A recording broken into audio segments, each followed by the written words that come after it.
Remember when? Wow. Such extraordinary, significant change and innovation. Did that take any of you back for a minute? Remember the floor model TV? Right? If you grew up in the house that I grew up in, you had the floor model TV, and then you had another little TV on the top. And you had to hit the bottom one to get the picture right, and then the little one had the sound in it, right? And it was my job. We didn't have remote controls back then, so it was my job to make, Pat, go turn the TV. So I had to make sure the top TV was in alignment with the big TV. That's how we watched TV. Then you looked at the, what else was it? It was the cell phone. You know, I thought I was doing something when my dad finally got the bag cell phone. You know, you walk around with, I'm cool, you know. And then the old Model T Ford to now Tesla. And remember when they said we're going to have electric cars? Nobody believed it, right?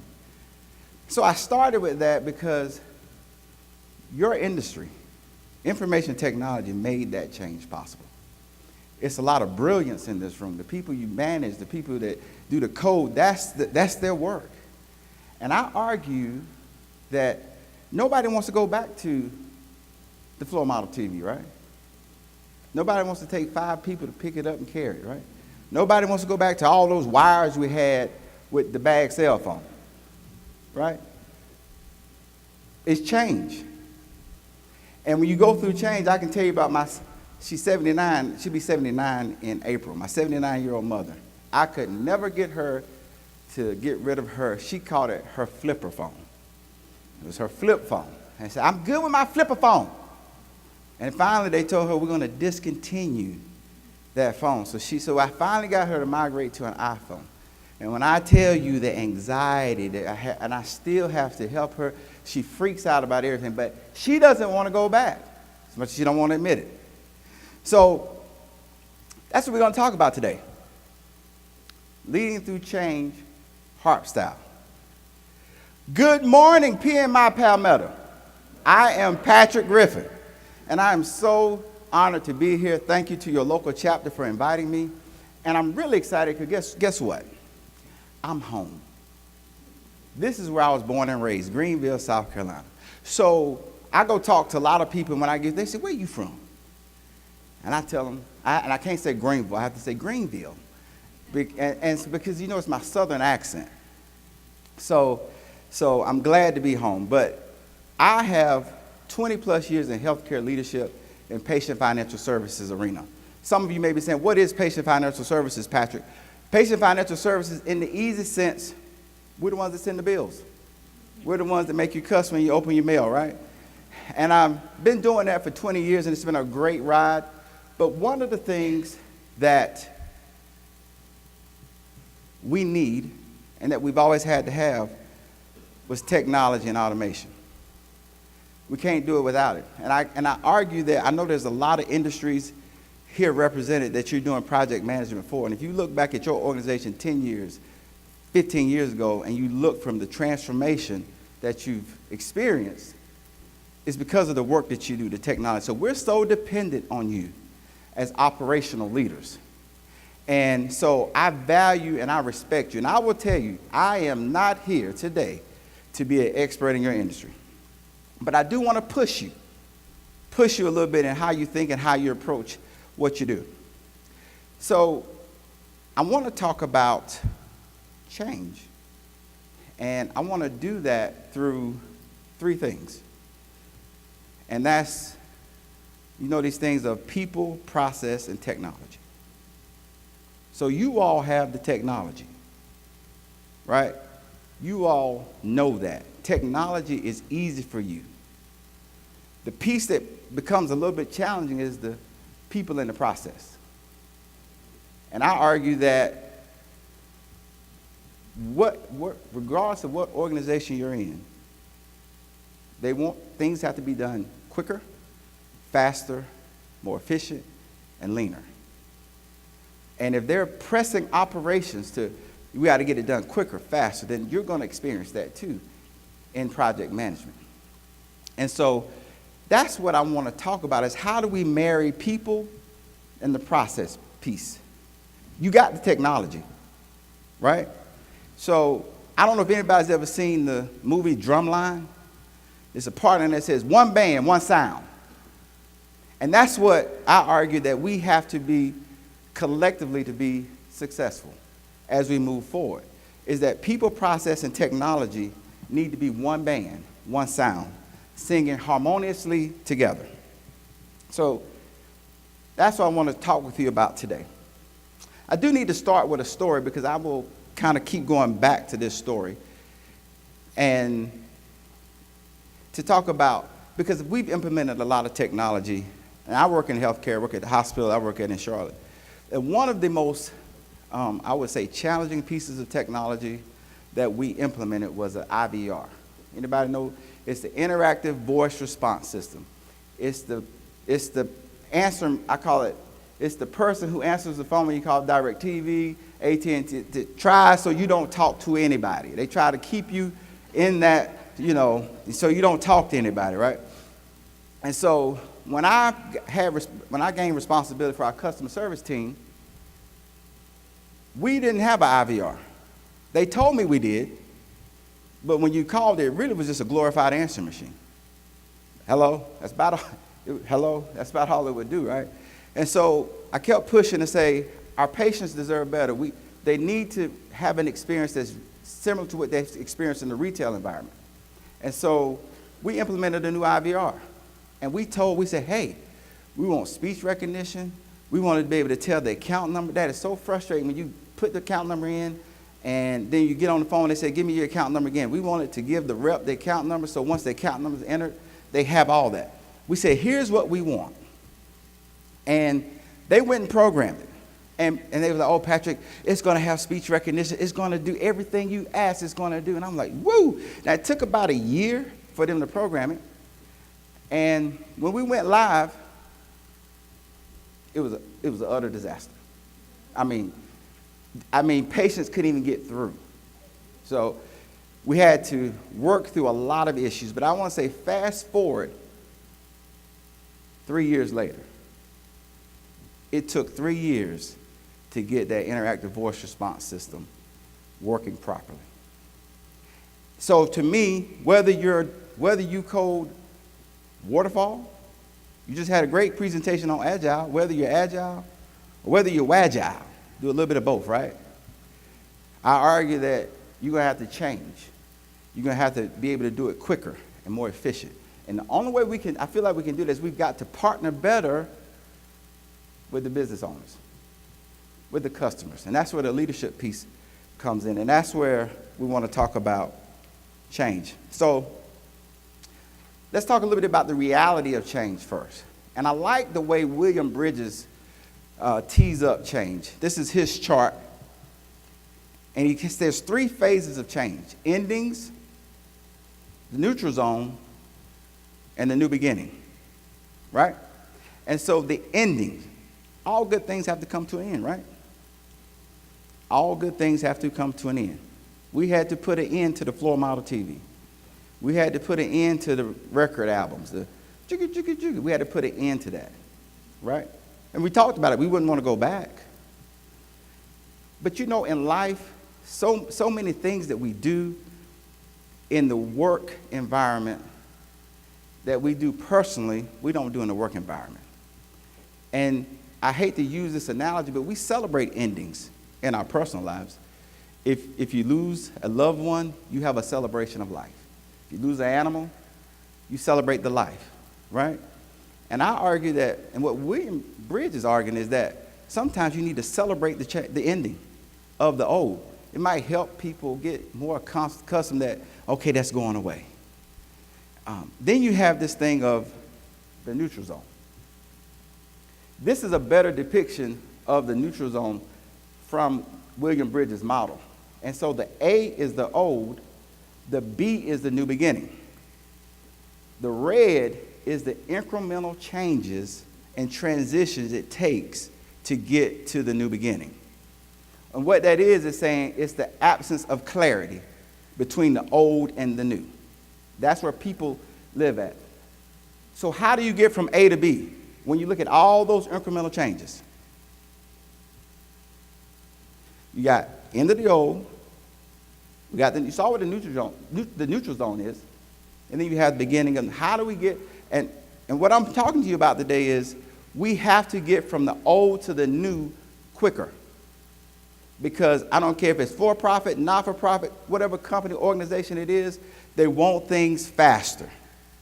And the only way we can do faster is through what? Technology. Leadership. That's what it requires, is leadership.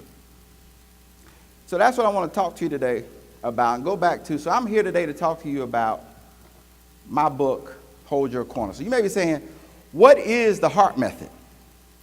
Right? Well, the HARP method was birthed from my book, Hold Your Corner. And where did Hold Your Corner come from, right? Came from my dad. Hold Your Corner is a tribute to the life and legacy of my dad, George W. Griffin, who was also born and raised here in Greenville, South Carolina. And my dad would always say to me, and I lost my dad Christmas Eve of 2006. And unfortunately for me, it wasn't until that time that I realized the profound legacy that he had left, right? And he was such a leader. But for me growing up, if you didn't have a name or a title, Martin Luther King, Bill Clinton, those were leaders to me. But it was my dad. When I look back over my success and said, how did I get here? It was the things that he instilled in me. He would always say, my dad didn't have but a 9th grade education. And he said, but son, everything that I've learned about business, I learned about being a deacon in the church. My dad, we're Baptist, so if you know Baptist, the deacon is like right under the pastor, right? So he was a deacon for over 40 years. And he said that what I've learned is, so when I graduated college, he said, I don't know what you're going to do with that business degree, right? He said, all I know is you're going to run someone's business. My advice to you is hold your corner. And in today's world, that's the equivalent of stay in your lane. But he said the church is 4 corners, the building itself. So whatever church you go to, whatever company, whatever building you ride up to, there's 4 corners. He said, but the church or the building isn't the people. It's not the building, it's the people. That's what makes an organization. That's what makes the church, is the people. He said, and so everybody has a role to play. The pastor has a role, the deacon has a role, the trustees have a role, the choirs have a role, the missionaries have a role. He said, and everybody holds their role, holds their corner, the business runs just fine. But if the deacons start meddling with the choirs, the pastor starts meddling with the trustees start meddling with the missionaries, you're going to have total chaos on your hands. And so from that's what birthed Hold Your Corner and the HARP method. And from that, the 4 principles that my father embodied were humility, authenticity, resilience, and persistent faith, the HARP method. So as we have this talk today to unpack how to lead through change, one of the first principles that I want to talk about is authenticity. But before I talk about authenticity, I do need to touch on humility for a minute. And I know it's nobody in this room, but it's just people that I've interacted with that work in IT and build. Some of them can be some of the smartest. They're smart, right? But humility is always not having to be the smartest person in the room, right? And I think sometimes that helps us. And so humility is there's no need to always be right. You do not have to convince others that you have all the answers, because you don't have it and you never will. So it's always good to be able to listen and accept feedback from others. So I just wanted to throw that out, that I do believe that humility, although I'm not going to talk about it today, is very important with the work that you do. But authenticity. What is authenticity? It's just being you. Being your authentic self, being who you are. And I know a lot of people say, well, that's pretty easy.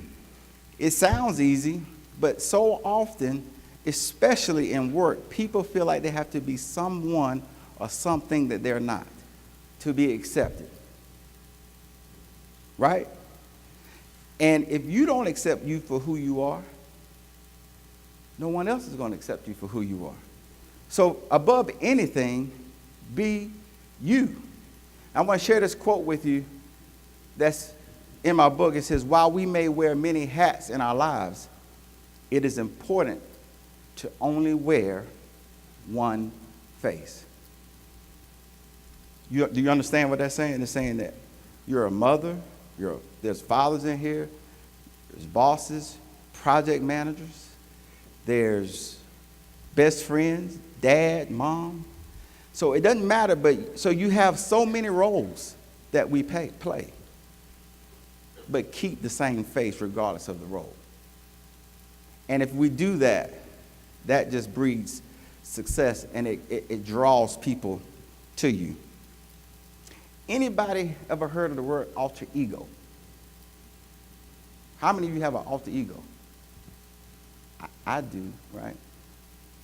So, Patrick Griffin. So growing up, I was called a lot of things. P-Funk, P. Diddy. And I started saying, oh, yeah. But that's not really Patrick Griffin, right? And oftentimes there are people who have work alter egos, what they feel like they need to be at work.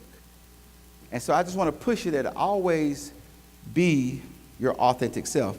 But as we get into authenticity, the components of authenticity, what I'm saying is that in the days of, and I'm just talking about what I've experienced with my IT colleagues, my program managers, is they love their desk. They love writing code. That's their sweet spot. And they're good at it. You're good at it. But to push this, you can't drive change from your desk. You can't drive change from your computers. And so you need to push yourself to be able to communicate more with the business owners.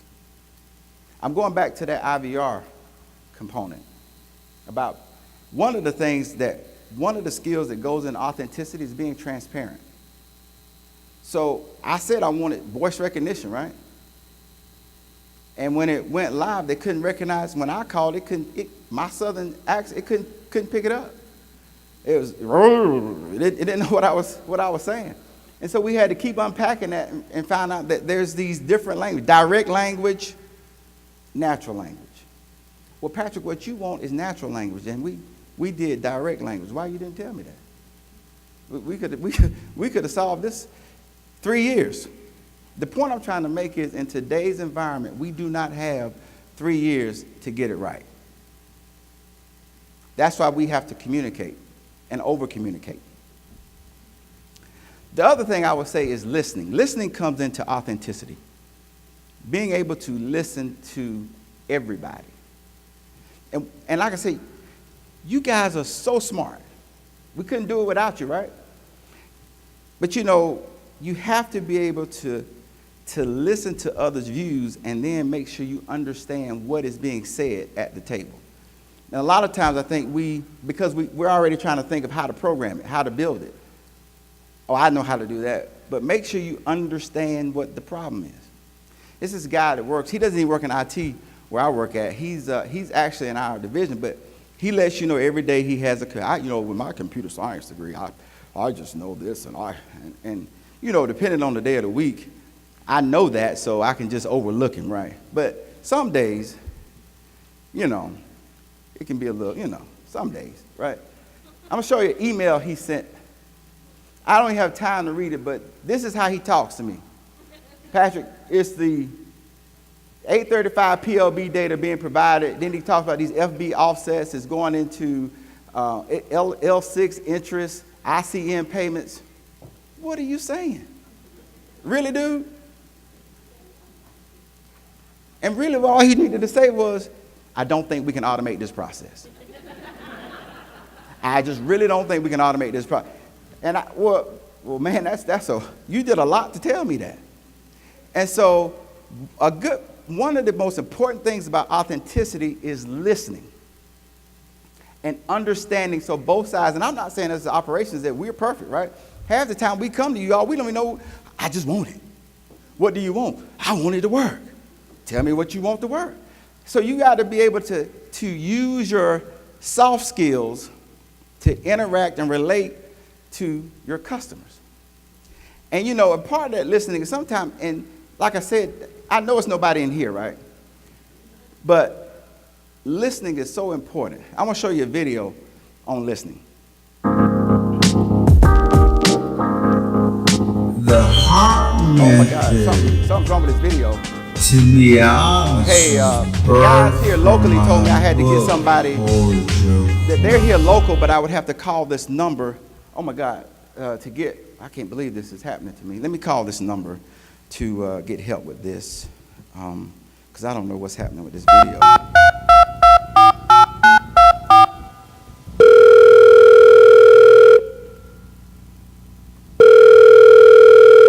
Hello, PMI support desk. How can I help you? Hey, how are you, man? I'm actually doing this presentation, and am I working? I'm gonna need you to log a ticket, sir. Really, dude? Like, I mean, I'm up here doing this I can help you, presentation. but before I can help you, I need you to submit a ticket. Oh my God, you know I'm doing this presentation like right now, right? Sir, call me back once you log the ticket, please. Okay? Dude, come on, man. Excuse me, sir. Excuse me.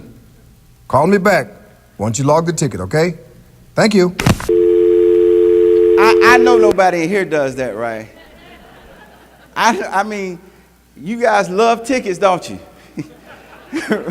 You love telling us to log a ticket, and I understand that, right? And I understand that you need that to track and do what you need to do, right? So let me tell you about authenticity. I believe in building relationships. Authenticity is about building relationships. And there was a guy back at where we worked, his name was Tony. And Tony was one of the best SQL writers it was in probably this side, both in North and South Carolina, right?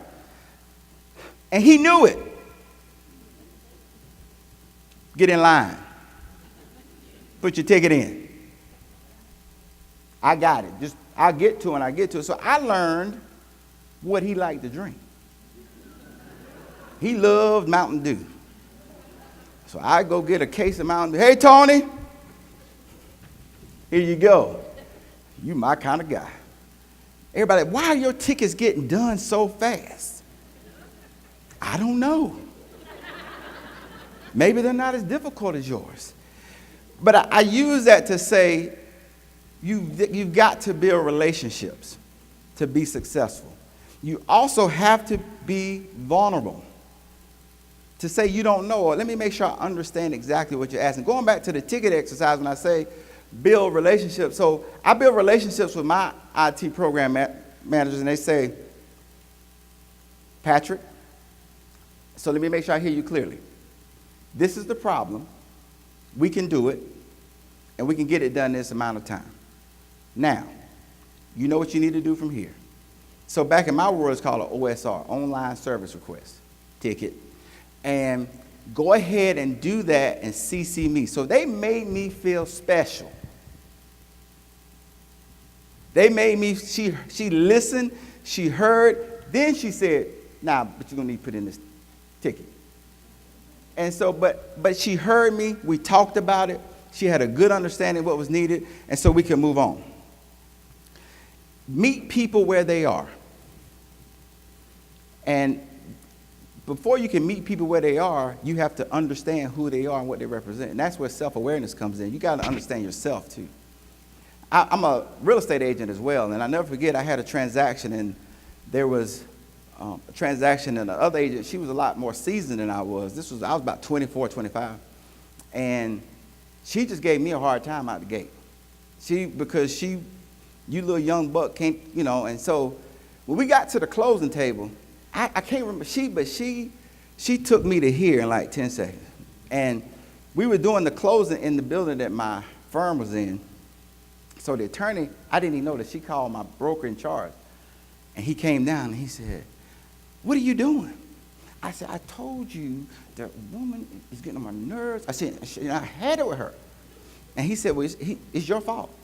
I said, no, and he said, it's your fault. You've been telling me since you started this transaction she was crazy. You've been telling me everything that she did that I told you, no, that's not how we do it. He said, you knew it. You had the knowledge. So you should know how to handle her in this setting. Self-awareness is knowing yourself and knowing what sets you off, what ticks you off. Dana was talking about your boss and how to handle it. So if you know those trigger points and you know your own trigger points, be self-aware, because that'll help you in how you respond and how to move the project forward, right? The other thing is collaboration. Not trying to bring politics in it, but be able to reach across the aisle. Be able to dialogue, have a conversation about it. The other part of authenticity is building engaged teams. And what I understand is, see, I don't know if it's fortunate or not, but I have the opportunity to manage the same people, same team. And I think in your industry, sometimes you have cross-functional teams that when you get a project, you have somebody who's coming to your team that you may not be that familiar with. And so I want to talk to you about how do you build and engage teams. And it goes back to trust. People will only follow you if they can trust you. And one of the things, when Dave and I talked earlier this last week, he said, I wish we could get away from being called project managers, because you guys are project leaders. You guys y'all are change agents. You affect so much in any organization. We are so dependent on you. And we got to be one band, one sound as we work together. And the only way you can build an engaged team is they have to trust you. And my dad, when he grew up, he would tell me about, didn't have a lot of money, right? And so when he would go to the local little convenience store and he didn't have all the money to buy groceries or what he needed for us, he would work out a payment plan with the owner. And what did they do on that payment plan? They shook on it. They shook on it. And the handshake concept needs to come back today. It needs to come back in boardrooms. It needs to come back to cubicles. It needs to come back to conference rooms. You got to be able to trust somebody off of what they say. So I want to make sure, so that's what you, be somebody who stands by your word and just do what you say do. Because if you have, without anything, you got to have trust. Always communicate from a place where people know where they stand with you. It's not always going to be a great message. We're off on this project. What do we need to do to push it, move it forward? Great job. You're doing a great job. Let's keep this going. But people need to know where they stand when they leave your presence. Trust and letting people know where they stand when they leave your presence. And just be you. One of the things that we measure teammate engagement where I work at. And I had a manager so tier 1 is the best and tier 3 is the lowest. And she was a tier 3 for about 3+ years. And we was like, okay, we really need to move the needle here. And she was one of those people who liked working from her desk. She didn't like talking to people. She just liked working from her desk. And we said, well, you need to round with your team. You need to connect and get to know your team, because that will help you to get the work done. And she says, okay, I can do that. I'm going to start doing that. I will be intentional, and I'm going to do that. So I asked her team about 8 months later. I said, well, things are going better now. I said, right? And they said, please. I said, but isn't she rounding with you all? Yeah. How you doing? How was your weekend? Good. You doing good? Great. How you doing? They said it's not genuine. She's not genuine. She's just checking the box. So even though you may be doing the things, but be genuine. When you're genuine, people will draw to you.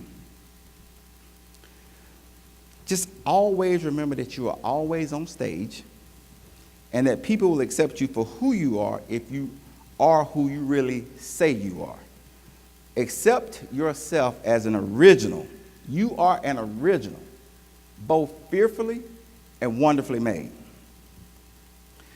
The other principle that I want to kind of talk through today that I find is important to help lead through change is resilience. And resilience is just the ability to bounce back, right? just the ability to bounce back. And that sounds simple, but I argue that resilience is more of a mindset. So many people think because resilience is, bouncing back from something catastrophic. You lost your job, you lost a loved one, a $60 million project failed. That's resilience, right? And a lot of times people think, I got to get back to that point. No, you have to have a mindset to figure out how to thrive in your new normal. These are the cards that's been dealt. Now, what do I need to do to be successful and thrive here? It's not about getting back to where you was, because guess what? That might have been part of your destiny, that you needed to get knocked off there to get you further. But if you don't pivot and change your mindset, you could get stuck. And so resilience, and that's really important in the workplace. And I say that there are 3 F's as a part of resilience. You have to be fast, fluid, and flexible. Because things are going to change. Things are not going to go the way that you want them to go. And you got to be able to move on. Pivot. If you can't pivot, and I argue that the work that you do, and I keep saying this, whether it's waterfowl, agile, a little bit of agile, you got to change how you do all of them. You got to communicate more. You got to collaborate more. And if you can't change and pivot, the people you manage won't be able to pivot. Your projects won't be able to pivot. And your organizations won't be able to pivot. And if you can't pivot, you're stuck, right? So always be able and open to change. And one of the things that I say, change is a word that just makes everybody, anxiety. So I started using this word of continuous improvement. Because who doesn't want to continue to improve, right? So if you say it that way, it could help people push through it. There are no pity parties in leadership. And one of the things, you guys do some amazing work, but resilience, because you get attacked. Let's just be honest. When anything goes wrong in my shop, I blame IT. They did it. They did it. And it reminds me of a story when I was a manager and working, and I was in the system heavily a lot, and I was working, and one of the project managers, I would call her and I would say, hey, Donna, I don't understand what happened here. And she would look through it and she said, Pastor, that's a DA user error. I said, oh, okay. So then I would, keep on. I see the error again. I said, Donna, she said, Patrick, I said, it's another DA user error. And I said, okay. And so happened again. I said, Donna, and she said, Patrick, it's just a DA user error. And I said, well, we've been talking about this DA user for a long time, but when are we going to address this DA user? And she said, it's the dumbass user. I said, oh, you're talking about me. And so that's just a reminder that you're attacked, we're attacked, but resilience is being able to move forward. And I always look at, when you talk about resilience, I also look at, when I talk about being pivoting and not being able to change, it's a mindset, right? That's why you're here, because now, you're here, you want to learn, you want to be better. And so what you want to be able to do is stay relevant. That's resilience. Blockbuster thought everybody was going, Friday night was going to come stand in line, buy their high popcorn, and rent DVDs. They didn't think the little red box was going to give them some trouble, right? They say Toys R Us is coming back, but Toys R Us, Babies R Us, and a lot of these retail giants, they didn't prepare for Amazon. And I'm going to bring it home so you can understand. And in healthcare, how many have heard of Cerner and Epic? Right? And so we're on Epic, and the reason we're on Epic, there are really only 2 choices if you're an integrated healthcare system, and it's Epic and Cerner. I got my thoughts on both, but I won't share that with you all. But anyway, but if you look at McKesson, if you look at GE, and I could name them, they're one-dimensional because they didn't change. They didn't change how they deliver their, bless you, they didn't change how they deliver their product.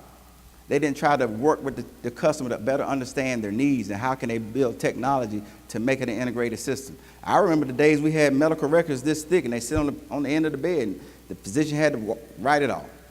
It's all computerized now, electronic, everything. That's why I say the work that you guys do is amazing.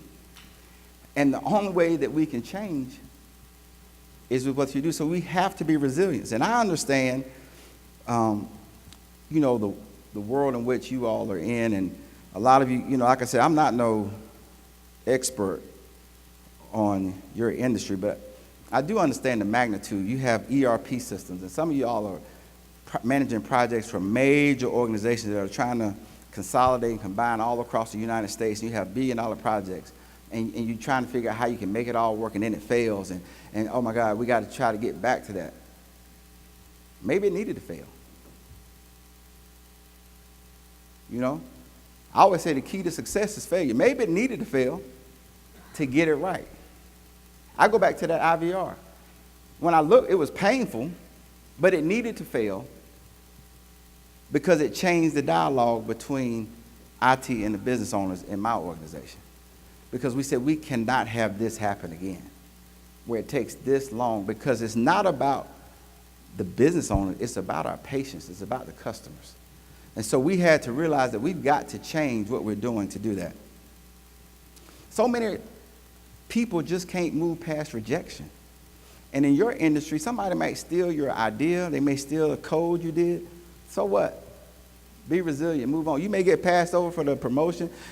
Somebody says, I should have been the project manager. Get over it. Be resilient, move on.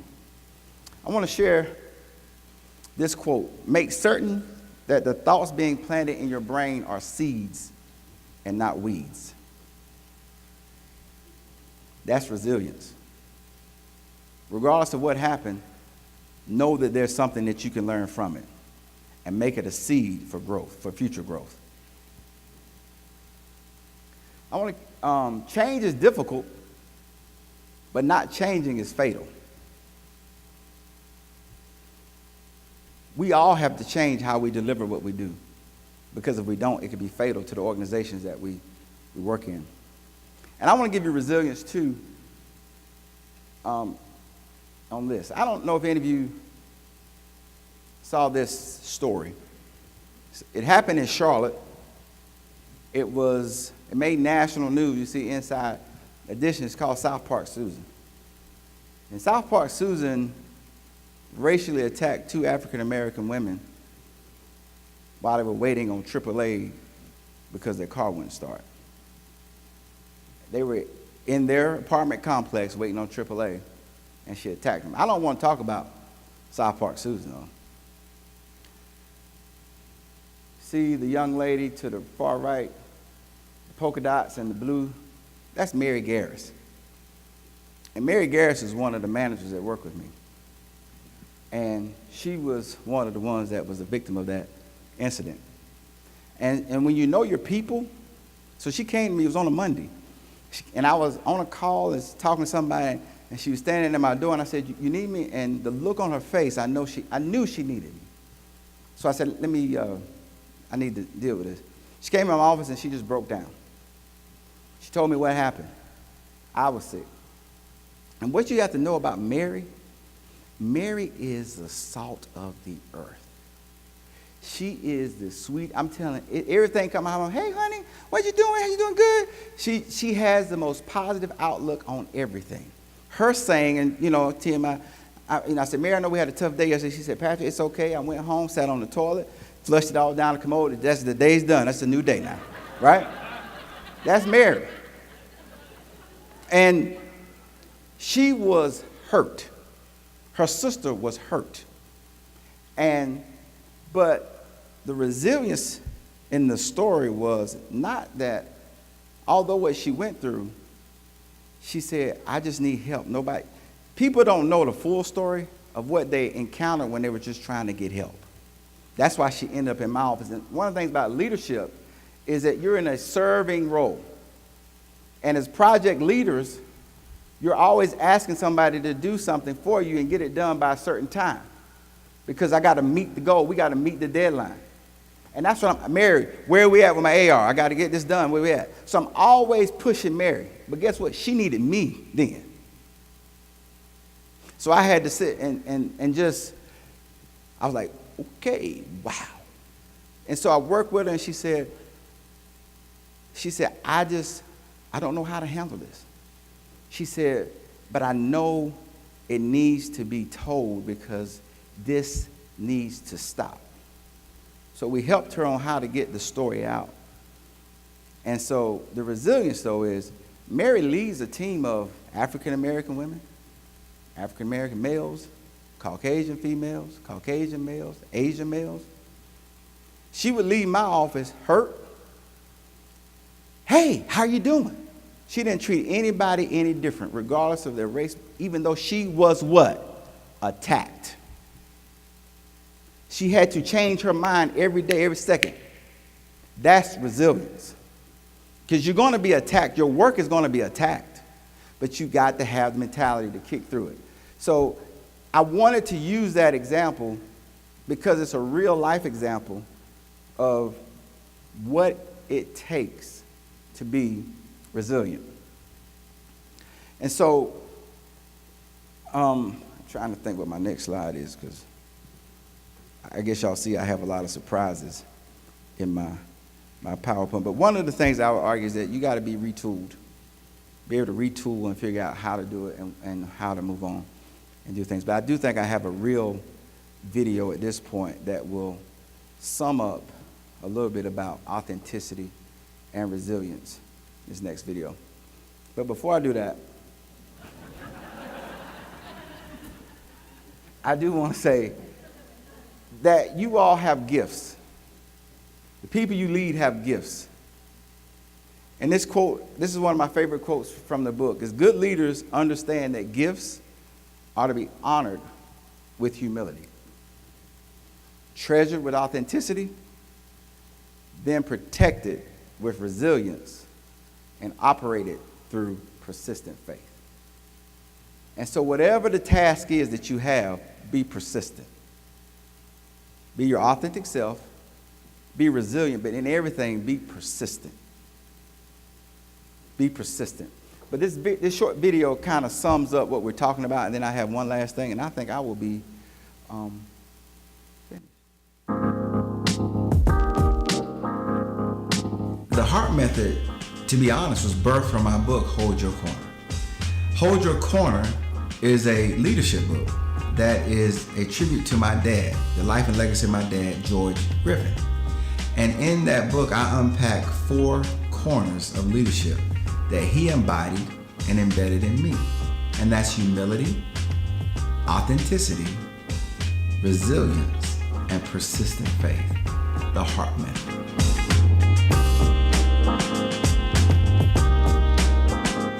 Authenticity resonated with me. The HARP method is an easy, concise, common sense way to lead people.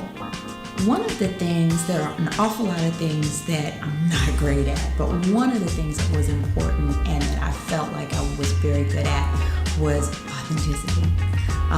It's the same face no matter where you are and who you are. It's so easy to wear a different face based on the situation you find yourself in, and it never works. You're busy chasing the face. And so I just learned early on from some really good mentors that it was important to let your team, be it your work team, your home team, your church team, know who you really are, what you believe, what you expect, what your hot buttons are, so that you're authentic, so that people get comfortable when they know who you are and what's coming at them. And that was key.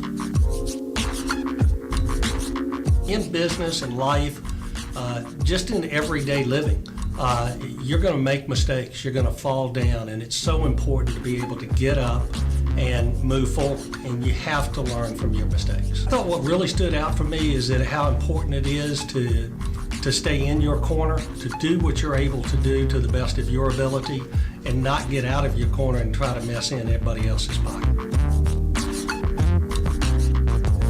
I wanted to be intentional in writing this leadership book. I didn't want the traditional corporate leadership book.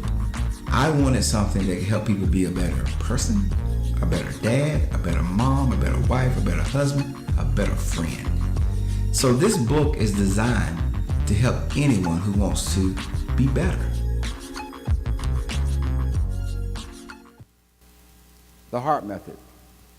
I argue that every industry is changing. Every company, I've said it, has to be more efficient. And the only way we can do that is from the people in this room. And the way you got to drive that is be humble. Be your authentic self. Be resilient and be persistent in what you do. I want to share this letter with you. I don't know if you can read it, but I guess you can tell my dad meant a lot to me, right? And everything that I learned about leadership, like I said, I learned from him. He was just my dude. He was my dude, right? And he was a great guy. And he worked at C.F. Sowers here. If most of y'all know in Malden, that's your Duke's mayonnaise and all that. And when he retired, so he retired on a Friday, and he started working at Winn-Dixie on a Monday. He worked all the time. He couldn't be still. He was the bag boy. And I want to read this letter that, I don't even know who this is, but that a gentleman mailed to my mother when my father passed. It says, "Dear Miss Griffin, I'm sorry I did not get to meet you yesterday and tell you personally how much my wife and I truly thought of George. Margaret, my wife, had difficulty walking, and George always helped her shop at Winn-Dixie. He took good care of her. I visited with George about his Army days, and he told me about driving through the Bermuda roads, and I appreciate what he did for us then. Because of George, my daughter, Gail Varner, became a Winn-Dixie customer. We too will miss him." See, my dad was always the same George, regardless of where he was. And he drew people to him. And when you're your authentic self, that may seem small to you, but for business, he brought customers there because people came to Winn-Dixie to see my daddy. People said, when we, at his service, it was just amazing the people that came up that says, "Your dad touched my life so in this capacity." And I would visit with him wherever he went. He left Anderson Road when they closed, and then he went, I don't know where he went after that, but people would follow him where he went to shop because he was just himself. And that's why authenticity is so important in the work that we do. When people know you, they'll do anything for you. Your projects will become so much easier when just people know who they're working with, who they're dealing with. And that's on both sides of the spectrum, the people you're leading as well as the people that you're trying to drive change for with the business customer. So I thank you for your time today, and I hope something that I've said today will push you in how you do the work that you do. Thank you for your time.